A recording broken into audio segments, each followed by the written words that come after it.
All right, welcome back to Crunch Time. We're going to move you into the zone. We've been trying to get this guy on for a while now, and he is a friend of George's. And George, you really, this is Dr. Bill Harrison, and you swear by this guy. And Bill is known to put guys in the zone. It's called slowthegamedown.com. He's got it all organized and ready to go. And Dr. Bill, welcome. Yeah, good morning. How are you? We are doing Hey, terrific. Doc, listen to this. IPISSISSISSIM. You finally got it, George. How's that? Great. You got it. But I'm not jumping up and down on the trampoline with the strobe light on and you throwing tennis balls at me. So what were we doing that for? I never could figure it out. Well, George, I never told you.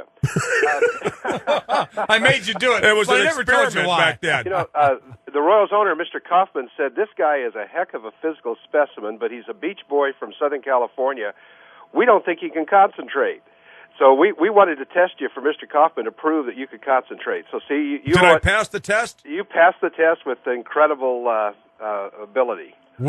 We are talking to Dr. Bill Harrison. Explain exactly what that was you put George through. And people are going to go, they really didn't do that. Go ahead. Well, it was myself, Frank Ortenzio, and Jim Wolford. That's true. We're And then the there three were guinea others pigs. The after first that, three George. guys you and Dr. Lee worked with. Is that correct? How many did you say? I said it was Frank Ortenzio, Jim Wolford, and myself. And I think we were the first three the Royals sent to you in 1971. We had actually have seen Ed Kirkpatrick just prior to that, but it was during the season, and then it was yourselves.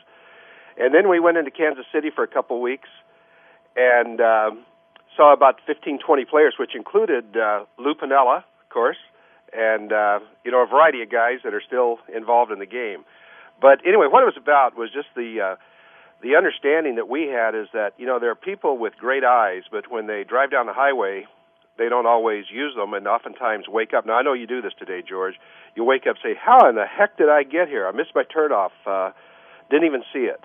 Or, kids in school will read, or adults as well, will read to the bottom of a page. And or not understand one thing they read. And nothing registered. So what we know is that even though you might be able to read the bottom of the chart, when that ball gets moving and when you get moving and all kind of action taking place, some people go blind. We wanted to make sure you didn't go blind. So you had George do what exactly on that experiment? And I know it's advanced since that time, but just to go back to the beginning. As an aside, now George may remember, he spent about 2.5 days with us, so we did a lot of things, but probably the most memorable is we want to involve, the whole idea was to involve all the sensory systems, the mind, the body, all the coordination skills, and get them functioning at once. So we had George on a trampoline. And you can envision George on a trampoline, of course, can't you? He was bouncing up and down with his legs going out and in, or in various type of movements, forward and backward and crossing. But they all had to follow a pattern. His hands were actually moving in circles. And, we were thinking that I'm just sort of kidding here, but we wanted to make sure he didn't have the iron hand syndrome with his glove hand. If we put him at third base with an iron hand, it wasn't going to be too good. So we wanted to make sure his hands were relaxed while he did all these things. And then he was bombarded with, like you mentioned, tennis balls or visual things that he had to track and catch and so forth, but also to see if he could think. Now, a lot of people can think pretty well sitting in an easy chair. I know I can. But when we get on our feet, it's very difficult to do. Well, George proved by the shadow of doubt he could think when he was in space. I think he was the original spaceman, as a matter of fact. Instead of Bill Lee, right? Yeah, we are talking with Dr. Bill Harrison. He is a renowned sports performance specialist. His website is slowthegamedown.com. He has worked with, are you ready? George Brett, Jason Giambi, Sean Green, Greg Maddox, Jim Colbert, Billy Casper, the Miller family, Reggie, Cheryl, and Daryl. Lisa Fernandez, who is the softball pitcher, Jenny Finch, the softball pitcher, and many, many other people as well. Talk to us about how you have refined this and what you're talking about when you call it the zone. Yeah. Well, basically, I'll answer two questions there. One is that what we really believe, and this is a philosophy that we didn't express so well back when I knew George and he was playing, but we really learned this over time, is that if an athlete really controls their eyes and really gets tuned into what they see, they literally will slow the action down. They'll slow the ball down. And when the action slows down and the ball gets bigger and clearer, and George used to talk about seeing beach balls all the time, you probably remember, and when that happens, you're not aware of your body, you don't think, and all of a sudden just everything works as a result of a lot of practice and training and so forth. And so our emphasis is, in this age of tremendous emphasis on the mechanics of every sport, because videotape makes everybody an expert, or at least they think they are. But as one gets more focused on mechanics and they start thinking about where their feet are and their nose and their chest to the grindstone or whatever it may be, they really stop seeing and stop slowing the ball down. So it's just another kind of spoke in the wheel to get back to slowing the game down. And it seems like great athletes are able to do that naturally. Others were able to help them do it a little more often. Now, not everybody can come see you, obviously. Right.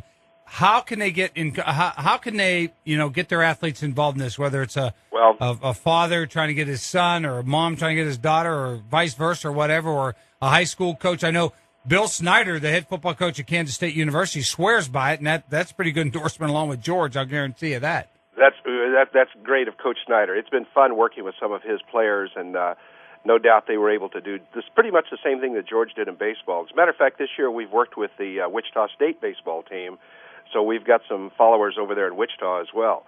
But one reason we developed our website is we've been focused the last few years on developing training products that the masses could use. It doesn't require individual training or individual work. And some of the products are software-oriented, so they're online, where one can go on and really work on their concentration skills. And we have players that do it before every game. They'll different sports and different situations. They'll do it for 5 or 10 minutes before they leave their hotel room, or even in the ballpark sometimes. And then we've got other products that train depth perception and tracking, and it all sort of generally relates to concentration skills. So as they train the eyes, it seems like they feel like they have better concentration. And when they have better concentration, they have better ability to slow the game down.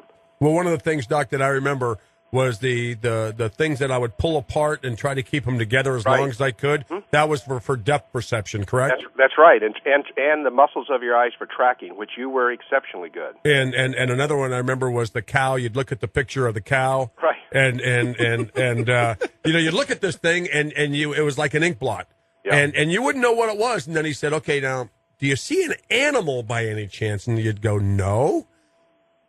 Is it maybe a cow?